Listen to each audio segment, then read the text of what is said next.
Life has been happening rather relentlessly these days, whatever that means. It feels as though the world is blurring past me, like everything around me is being fast-forwarded. And yet always I seem to stay stuck in now.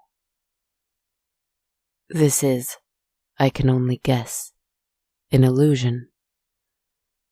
Nothing is blurring by. Change is perpetual. Growth is eternal. Decay is inescapable.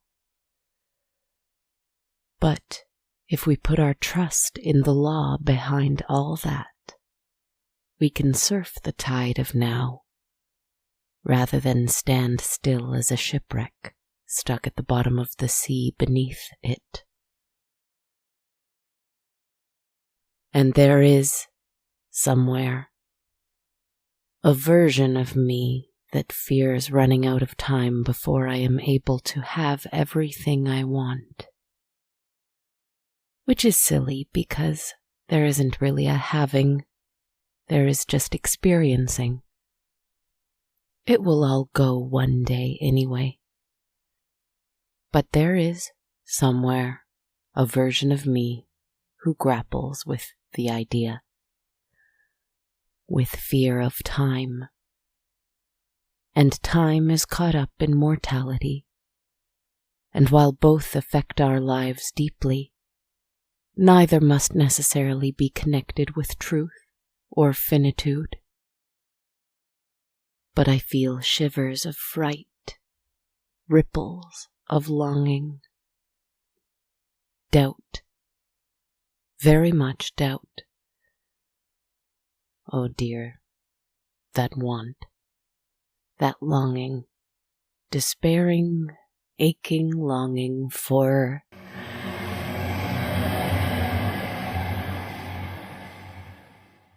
Forgive me, that was strange. Where was I? Oh well. It'll come back to me, I guess. You know, whenever I feel particularly rattled by time, I visit someone who lives just outside of this castle. Through the dark library, where a hungry librarian eats pages and pages of hateful words by the spoonful.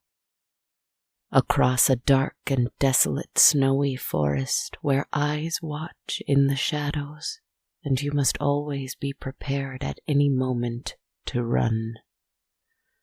Over to a quaint little wooden cottage, lit from the inside with candlelight and a flickering orange fire. Inside that cottage, there is an old woman who wears a blindfold to hide the wisdom of countless universes in her eyes.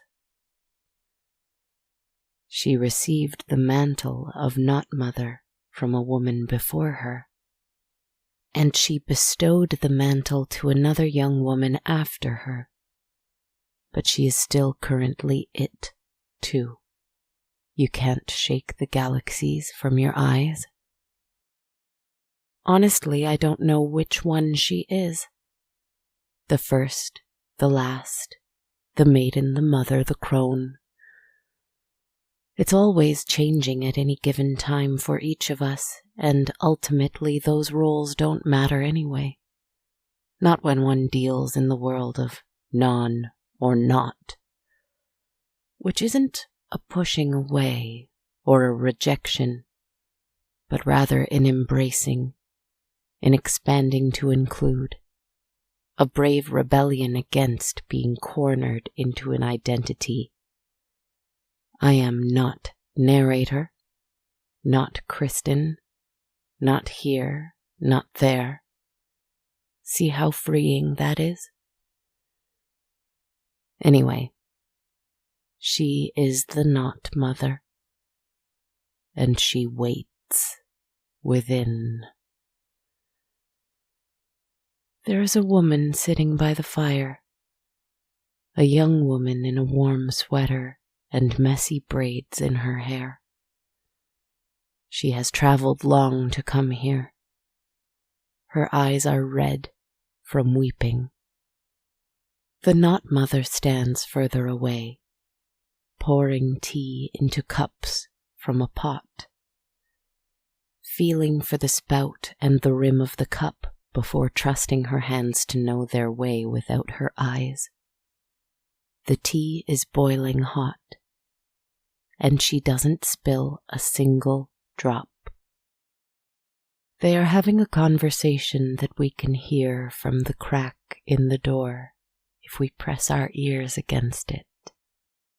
I find myself thinking of it so often, not mother. I want this so badly, but I know it's not possible. It's not right, it's bad. It is? Well, a baby wouldn't be bad. A baby would be pure and good. But it's the wanting that's bad. It's bad to want things? No, it's not bad to want things. It's bad to get caught up in them. Maybe it's not bad to want things. It's all right. It's all right to feel a certain way about not having things you want. That's all right. You're allowed to be upset for that, even if I know it's not the right choice. You came here because you wanted a baby. Yes. Really? Or the pain to stop. Oh, yes. I know this story. This is one I've collected a few times now.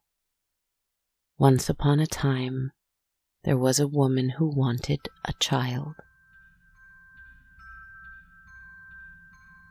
So many fairy tales begin this way, and while they may or may not have a happy ending, they must begin with suffering, with want, with longing, with a person's pain being driven to such depths that they must turn to magic. But if a thing must be got with magic, it may happen that it was never meant to be got in the first place. Think of every love spell you wish you could have cast in your youth. Is it a curse or a blessing that they were, as I'm assuming they were, unsuccessful? But old witches know this, and it so happens that they are also the ones best equipped to perform such spells of wanting and getting. A desperate person's best hope is that the witch at the outskirts of their village is a benevolent one and not a selfish one. As luck would have it, they most often are. And so, this woman who wanted a child went to see a witch in a cottage. She had heard miraculous things about her. Her eyes cannot see the world around her, but they can see the past, present, and future, and all manner of things and souls and events within them.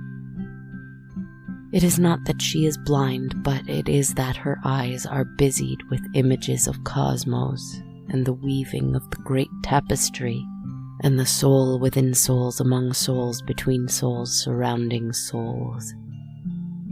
With such great power, what could a witch such as this not do? The woman passed through a treacherous shadowland, full of mystery and confusion and a changing landscape, towards a haunted castle, full of invisible ghosts and unusual monsters and rooms that were as alive as either of those. Through the dark library where a hungry librarian eats pages and pages of hateful words by the spoonful. across a dark and desolate snowy forest where eyes watch in the shadows and you must be always prepared at any moment to run.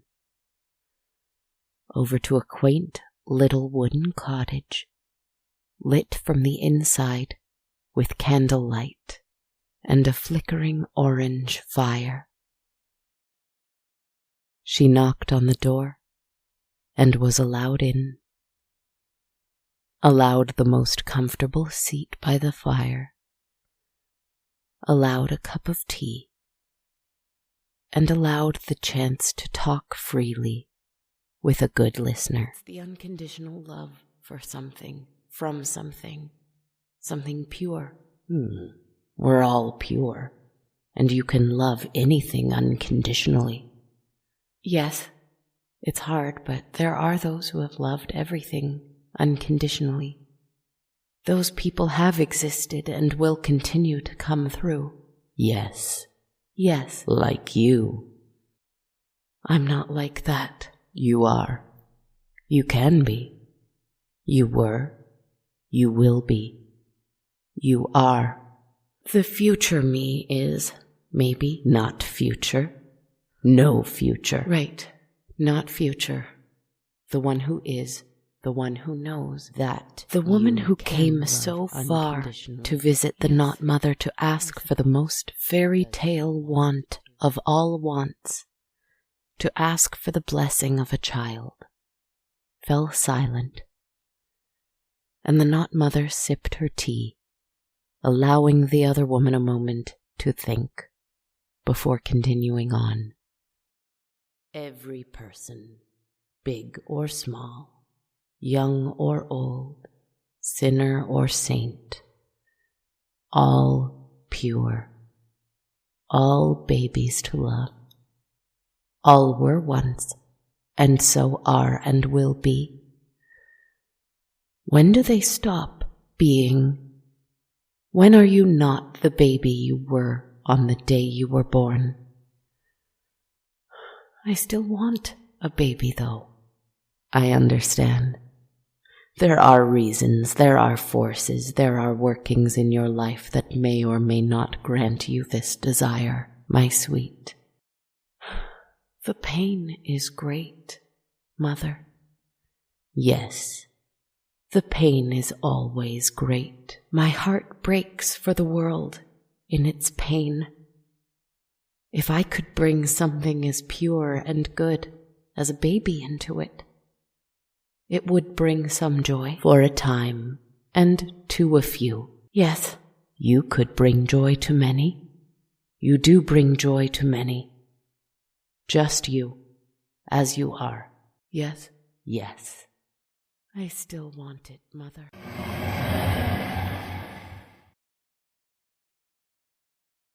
I wrote a whole second half to that dialogue.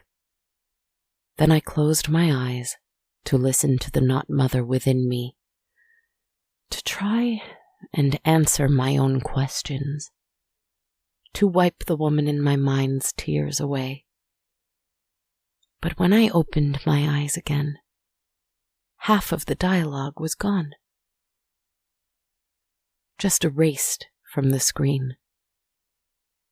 How did I lose the second half of this dialogue, like it never even happened? I don't recall deleting it. I can't get it back by pressing the redo command. It's gone. I did a lot of trying to explain stuff. Unexplainable things. Maybe that's why it up and deleted itself. No use trying to explain the unexplainable when faith is what's needed.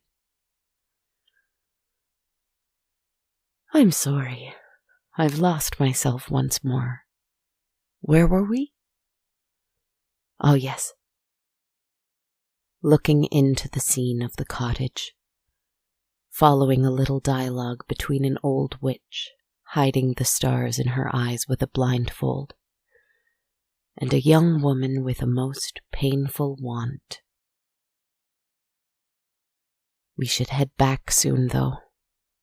The eyes in the woods are growing closer. I can begin to hear the breath of the creatures' bodies those eyes belong to.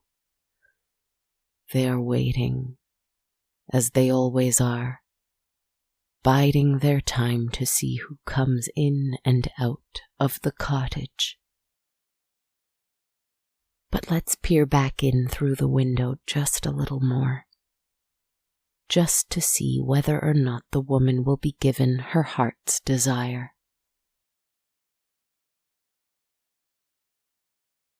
There's no one inside.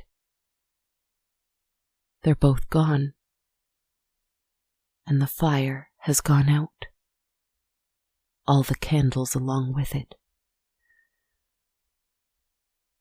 The forest is dark, much too dark, the light of the moon obscured by shadow and falling snow. It's so cold. Where did they go? And how will I find my way back to the castle in this darkness?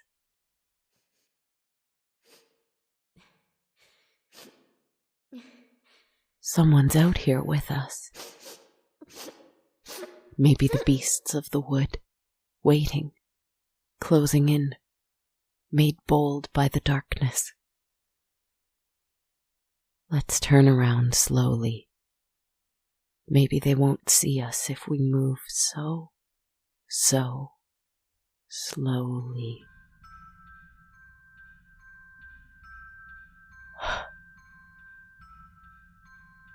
It's a child.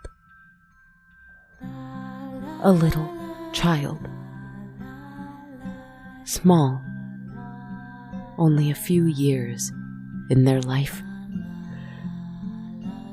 A little child with curls in her hair and large brown eyes full of tears. Nose running from weeping. She wipes at her nose and hugs a toy zebra tight to herself, shivering in the cold. What are you doing out here, little one? She is so familiar. The yellow eyes in the woods come closer, and I can see the monster's teeth and the gold peeking out from between them. Their terrible grins widen, and they drool as they see a vulnerable little thing to snap up.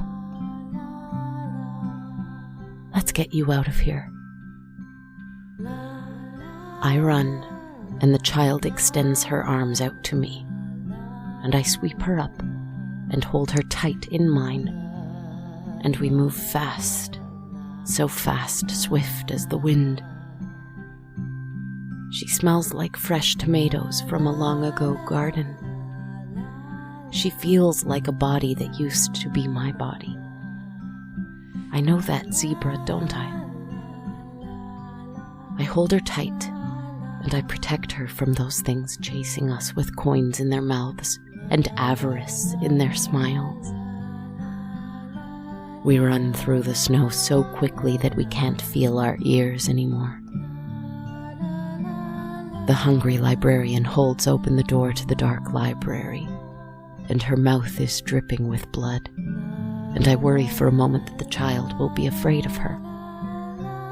But the librarian softens at the sight and wipes it quickly before she has a chance to see.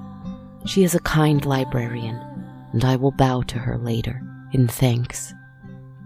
Together we run through the dungeons, and I worry she'll hear the cries of the monsters in there, but they too remain silent at the presence of a child. Up the stairs, down dark hallways. There are torches in the walls that light themselves up because it is dark and frightening for a child. And the castle, the intelligent and sensitive castle, knows this and makes itself brighter and warmer. We go through a door. I'm not sure which door, But we go in, and I set her down on a comfortable chair, and then I shut the door behind us. Then I turn to look at her in the firelight.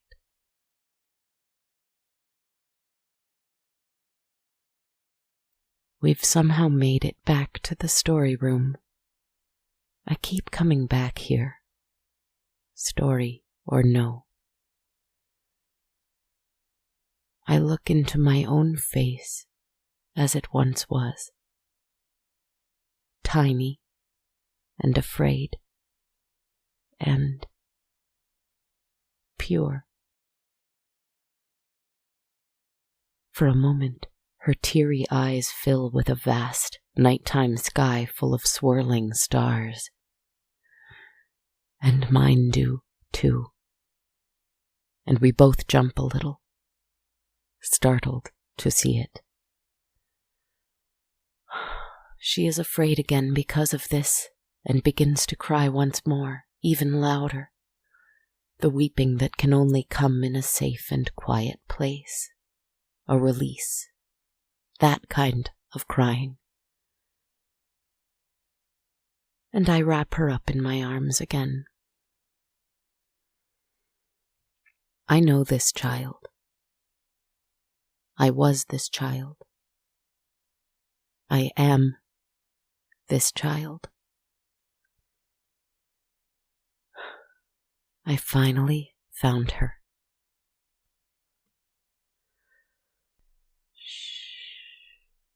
Little one, it's all right. You're safe now. Little sweetheart, my angel, it's all right. This is my child, my baby, the one I left behind when I grew up. Holding tight to her little toy she doesn't yet know isn't real or cannot feel. The belief she has gives it life, gives it value, gives it feeling. And I hug that little zebra too. I remember it. A little witch in her own right. A little not mother. Breathing life into the inanimate, eh? I will never be ashamed of loving her as much as I do. This little me, I forget sometimes. Come have a cuddle by the fire. What will make you feel better? A little story, maybe? Not now? All right. What about a lullaby?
Hello, my friends.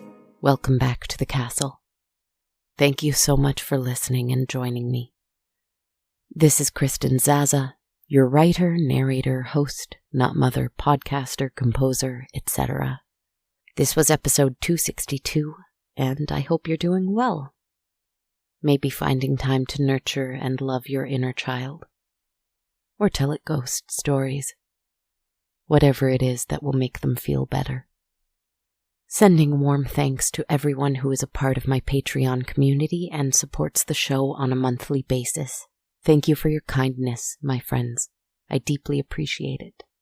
On Patreon, everyone who pledges $1 US or more a month gets access to my complete downloadable soundtrack, while everyone who pledges $5 US or more gets that, a monthly tarot reading video every full moon, and a weekly bonus quick moment meditation episode.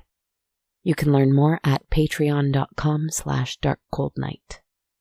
The quick moment meditations are also available through a subscription to the Sonar Plus Apple Podcasts channel. You can access that by searching On a Dark Cold Night on iTunes. It costs $3.99 a month, and you can also access other great bonus content from other Sonar Network shows. You can donate one time only without any perks at ko-fi.com/darkcoldnight. Or you can buy a t-shirt or a hoodie at bonfire.com/on-a-dark-cold-night. I would also love if you left a rating and a review on iTunes, Facebook, Spotify, or wherever else you like to rate and review podcasts.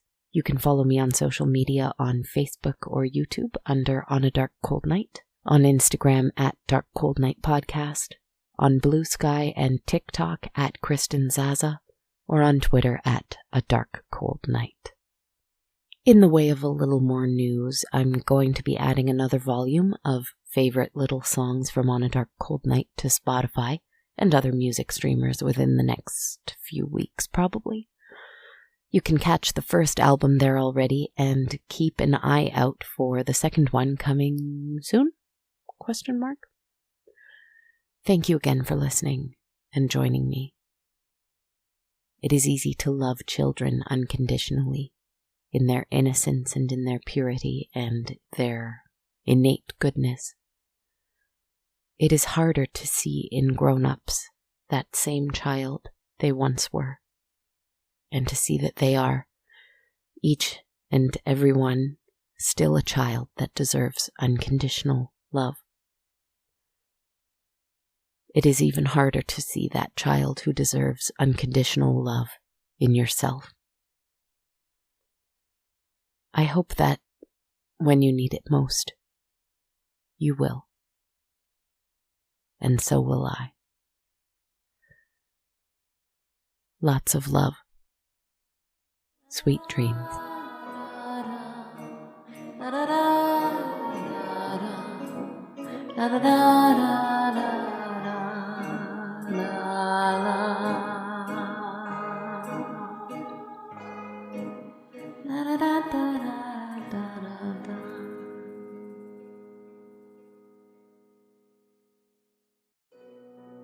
This podcast has been brought to you by the Sonar Network.